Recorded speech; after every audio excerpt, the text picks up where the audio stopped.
अस्सलाम वालेकुम नाज़रीन, एक नए वीडियो के साथ मैं हूँ आपके मेज़बान रज़ा अब्बास। क्या वाकई पाकिस्तान न्यूक्लियर बॉम्ब इस्तेमाल करने वाला था और भारतीय पायलट पाकिस्तान की कस्टडी में है या नहीं? इस हवाले से बैनुल-अक़वामी मीडिया अपनी खबर के ऊपर कायम है, लेकिन पाकिस्तानी हुकाम तरदीद कर रहे हैं। इसके पीछे की पूरी कहानी है क्या, वो आज के इस व्लॉग में हम आपके सामने रखेंगे। मगर उससे पहले आपसे दरख्वास्त कि वीडियो को लाइक और चैनल को सब्सक्राइब ज़रूर कीजिएगा। मैं बिना किसी मज़ीद तमहीद के आपके सामने डायरेक्ट मौजू शुरू करता हूँ। अब ये खबरें गर्दिश कर रही हैं कि क्या वाकई पाकिस्तान की जानिब से जो नेशनल कमांड का इजलास बुलाया गया था, जिसका वज़ीर-ए-आज़म पाकिस्तान लीड कर रहे थे, जिसमें मुसल्लह अफ़वाज की जो क़यादत है वो भी मौजूद थी, और ये इजलास इसलिए था कि पाकिस्तान पाक भारत कशीदगी के तनाज़ुर में ये पहल कर सकता है कि वो जोहरी हथियार का इस्तेमाल कर सकता है। अब इस हवाले से बहुत सारे लोग हैं वो ये हवाले दे रहे हैं कि न्यूयॉर्क टाइम्स के अंदर ये खबर छपी है, जिसके अंदर इस बात की तस्दीक की गई है कि वाकई पाकिस्तान इस मामले के ऊपर संजीदगी से गौर कर रहा था। जब हमने न्यूयॉर्क टाइम्स को उसकी ख़बर को देखा, पढ़ा, और वो आज की जो ख़बर है वो हम आपके सामने रखेंगे कि न्यूयॉर्क टाइम ने की जानिब से क्या कहा गया। लेकिन माजी में न्यूयॉर्क टाइम्स की जानिब से पाकिस्तान के जोहरी असासों से मुतल्लिक़ क्या ख़बर शाया की गई थी, वो मैं आपके सामने रखूँगा। फिर उसी से इस कनेक्शन को जब आप जोड़ेंगे तो आपको बड़ी आसानी के साथ बहुत सारी चीज़ें वाज़ेह भी हो जाएंगी। न्यूयॉर्क टाइम्स ने तकरीबन 2015 या 16 के करीब एक ऐसी ही खबर शाया की थी, जिसमें ये कहा गया था कि पाकिस्तान के जो जोहरी असासे हैं वो महफूज नहीं हैं, वो दुनिया के लिए ख़तरा हैं। उसमें ये भी बताया गया था कि पाकिस्तान बड़ी तेज़ी के साथ अपनी जोहरी असासों के अंदर इजाफ़ा भी कर रहा है और छोटे जो जोहरी हथियार हैं वो भी बना रहा है भारत के तनाज़ुर में, कि अगर कल को पाक भारत कशीदगी हो जाती है तो हम ये इस्तेमाल कर सकें। ये न्यूयॉर्क टाइम्स की खबर हमारे सामने आई थी। उसके अंदर ये भी कहा गया था कि पाकिस्तान में चूँकि कलअदम तंजीमें बहुत ज़्यादा हैं और वहाँ पर आए रोज़ कुछ ना कुछ ऐसे वाक़यात होते रहते हैं, तो ये भी ख़दशा मौजूद है कि कहीं ऐसा ना हो कि उन कलअदम तंजीमों के हाथ में वो जोहरी हथियार लग जाएँ। और इसके अंदर पाकिस्तान की एक पॉलिसी का जिक्र किया गया था, जोहरी पॉलिसी से मुतल्लिक, हथियारों की पॉलिसी से मुतल्लिक, NFU। अब ये NFU क्या है, ये पॉलिसी क्या है और इसका पाकिस्तान क्यों हिस्सा नहीं है? NFU, नो फर्स्ट यूज़, यानी इस पॉलिसी के तहत बहुत सारी ऐसी चीज़ें हैं कि जिसके अंदर अगर मैं मिसाल दूं कि चाइना, भारत, ये ममालिक जो हैं ये इस पॉलिसी के तहत इन्होंने एक साइन किया हुआ है, एक एग्रीमेंट का साइन किया हुआ है। इसके मुताबिक ये है कि हम पहले जोहरी हथियारों का इस्तेमाल नहीं करेंगे बल्कि अपने दिफा में करेंगे। यानी अगर चाइना की किसी मुल्क के साथ जंग हो जाती है और चाइना इस एग्रीमेंट के तहत पाबंद है कि वो अपने जो जोहरी हथियार है वो पहल नहीं करेगा उन्हें इस्तेमाल करने में। अगर उनके दुश्मन मुल्क ने जिन्होंने उनके ऊपर जंग मुसल्लत की हुई है, जिनके साथ वो लड़ रहे हैं, अगर उनकी जानिब से जोहरी हथियार का इस्तेमाल किया जाता है तो चाइना अपने दिफा में वो करेगा, वरना पहल नहीं कर सकता।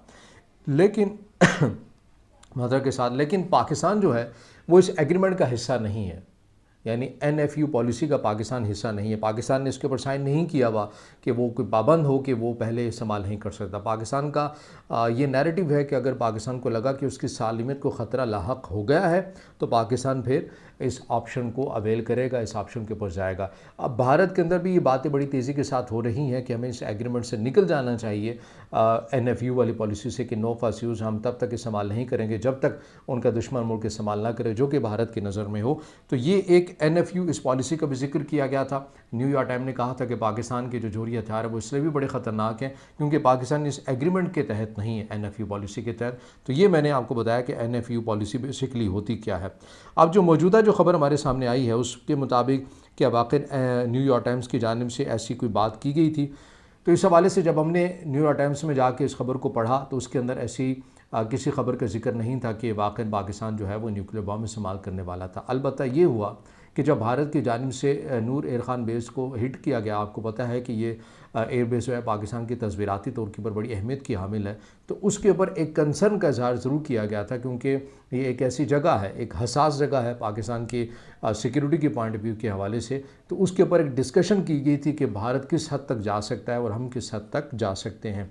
लेकिन इस इजलास के अंदर ये इस चीज़ का जिक्र नहीं आया था कि पाकिस्तान जो है वो इसी मौजूदा कशीदगी के अंदर जो लास्ट ऑप्शन है उसको अवेल कर सके। तो न्यूयॉर्क टाइम्स की जानिब से भी इस खबर के अंदर कोई ऐसी चीज़ बयान नहीं की गई जिसको बहुत सारे हमारे अपने ही भी लोग, यानी पाकिस्तानी बहुत सारे लोग बिना पढ़े इस बात को कह रहे हैं कि जी न्यूयॉर्क टाइम्स के अंदर ऐसी खबर छपी है कि पाकिस्तान जो है वो न्यूक्लियर बॉम्ब इस्तेमाल कर सकता था। इस खबर में ऐसी कोई खबर न्यूयॉर्क टाइम्स की हद तक नहीं है। अलबत्ता दूसरे ज़राए कोट कर रहे हैं लेकिन उसके अंदर ज़ाहिर है सदाकत उस हद तक हमें नहीं मिलती है। अब बात ये कर लेते हैं इस खबर के ऊपर कि क्या पाकिस्तान की तहवील में, क्या पाकिस्तानी मिलिट्री क़यादत उनकी तहवील में भारत की जो फ़ज़ाई फ़ाइटर जेट की जो पायलट थी जिनका नाम बताया जा रहा है शिवानी सिंह, वो पाकिस्तानी हुकाम की कस्टडी में है, उनकी तहवील में है। इस हवाले से अल जज़ीरा ने ख़बर दी थी, ये ख़बर आई थी 8 मई 2025 को लाइव रिपोर्टिंग के दौरान इस्लामाबाद में। जो अल जज़ीरा की रिपोर्टर हैं, ग़ालिबन उनका नाम है कमाल हैदर, उनके एंकर्स की जानिब से उनसे सवाल किया गया तो उन्होंने कहा कि जी उन्होंने कहा, यानी अल जज़ीरा के जो नुमाइंदे हैं इस्लामाबाद में, उन्होंने कहा कि मैंने अपने मिलिट्री सोर्स से बात की है जो कि पाकिस्तान में हैं, पाकिस्तानी मिलिट्री के हैं। उन्होंने मुझे इस बात की तस्दीक की है कि हमारे पास भारत की जो ख़ातून पायलट हैं फ़ाइटर जेट की, वो हमारी कस्टडी में है। अब ये ख़बर छपती है, ये ख़बर आती है 8 मई 2025 को। अब इसके ऊपर जब DG ISPR और मुसल्लह अफ़वाज के, एयरफोर्स के, नेवी के जो पाकिस्तानी मुसल्लह अफ़वाज के जो तर्जमान होते हैं, जब वो प्रेस ब्रीफिंग करते हैं इंटरनेशनल मीडिया को भी और पाकिस्तानी मीडिया को भी, उनसे जब ये सवाल किया जाता है कि आपकी तहवील में वाक़ई भारतीय पायलट हैं शिवानी सिंह, इस हवाले से अफ़वाज पाकिस्तान कहते हैं कि नहीं, हमारे पास कोई ऐसी नहीं है इतलात, ना ही हम ऐसी जो ख़बरें हैं हम उनकी तरदीद करते हैं। हमारी कस्टडी में शिवानी सिंह या भारत का कोई भी जो पायलट है वो हमारी कस्टडी में नहीं है। और यही ख़बर जो है वो भारतीय जो मिलिट्री है क़यादत, वो भी ये कहते हैं कि इन ख़बरों के अंदर कोई सदाकत नहीं है। लेकिन अल जज़ीरा अपनी ख़बर के ऊपर कायम है। वो ये कहते हैं कि हम इस ख़बर को ऑन करते हैं और ये हमारी ख़बर है और हमने ये दी थी, हम अपने ज़राए के ऊपर मुकम्मल एतमाद करते हैं और हमारी मालूमात के मुताबिक पाकिस्तानी हुकाम के पास भारत की जो पायलट हैं वो मौजूद हैं।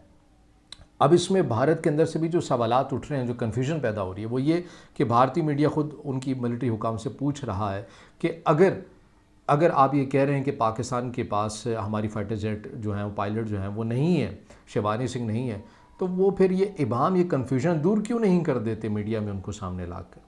फिर ये कन्फ्यूजन दूर हो जानी चाहिए, लेकिन उनकी जानिब से भी ऐसा इक़दाम नहीं किया जा रहा। तो कहीं ना कहीं ये रूमर्स कह लें या कन्फ्यूजन कह लें कि या फिर दो मुतज़ाद ख़बरें आपको मिल रही हैं, क्योंकि कुछ क्लैरिटी नहीं आ रही है। अल जज़ीरा बहुत बड़ा इंटरनेशनल प्लेटफॉर्म है, वो ये कह रहा है कि पाकिस्तान के पास है, पाकिस्तानी हुकाम इसकी तरदीद कर रहे हैं, इंडिया भी तरदीद कर रहा है, लेकिन इंडिया की जानिब से जो अपने लोग आवाज़ उठा रहे हैं कि भाई आप शिवानी सिंह को मंजर आम पर लाकर ये तमाम कन्फ्यूजन इबाम को दूर क्यों नहीं कर देते, लेकिन वहाँ से भी ये इक़दाम नहीं किया जा रहा, जिसकी वजह से ऐसी जो कन्फ्यूजन है या रूमर्स हैं या फिर इन ख़बरों के अंदर किस हद तक सदाकत है कि पाकिस्तान के पास पायलट मौजूद है भारत की, इनको भी तक़वियत पहुँचती भी नज़र आ रही है। लेकिन वंस अगेन यही कहूँगा कि पाकिस्तानी हुकाम और भारतीय हुकाम दोनों इस बात के ऊपर मुत्तफ़िक़ हैं कि पाकिस्तानी हुकाम के पास कोई भारत की जो पायलट है वो नहीं है और भारतीय हुकाम भी यही कह रहा है।